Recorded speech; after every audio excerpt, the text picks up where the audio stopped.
Bonjour à tous. Voilà, donc à nouveau BSpree. En réponse donc de la première vidéo, j'ai décidé de faire cette vidéo aujourd'hui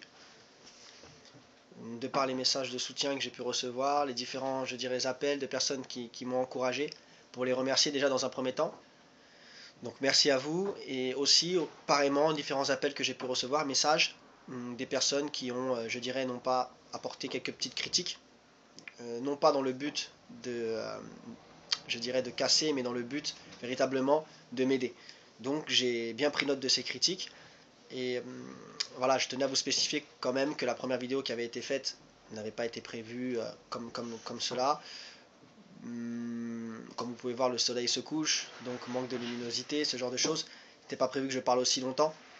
C'est vrai qu'on m'a fait venir, on m'a un petit peu interrogé, on m'a posé une question, je suis parti, j'ai voulu répondre, mais il y a tellement de choses à dire. Il y a tellement de choses à dire. Donc il faut procéder avec méthode. Donc c'est vrai que dans un premier temps, j'aimerais moi-même aujourd'hui voir les choses point par point avec vous. J'ai envie de rebondir par rapport à la première vidéo sur quelque chose. Donc il faut à tout prix remettre les choses au clair. Il n'y a pas de joueurs qui sont pris pour cible. Donc ça, faut bien le comprendre.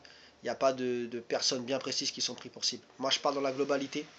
Voilà. Que ceux qui doivent se sentir visés se sentent visés. Et moi, je suis, donc comme je vous dis, je porte l'amour du jeu, donc je suis là pour dire les choses avec franchise. Donc on va tout de suite passer dans le sujet le plus important. Je vais prendre le cas donc d'un joueur de l'équipe de France qui a joué donc durant l'Euro, Alou Diarra. Alou Diarra. Au point de vue de sa prestation avec son club, Olympique de Marseille, pour beaucoup de personnes, pour la majorité, il n'était pas sélectionnable. Mais il est dans le groupe. D'accord, pas de problème. On met un système en place. Laurent Blanc met un système en place. Où le rôle de Alou Diarra est, je dirais, primordial. Dans le sens où c'est un poste clé dans l'animation défensive.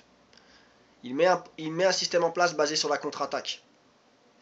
Qui dit contre-attaque dit récupération du ballon. Donc il y a forcément une pièce maîtresse dans la récupération du ballon qui va faire que les autres vont s'établir autour de lui. Cette pièce maîtresse dans la récupération du ballon était Alou Diarra.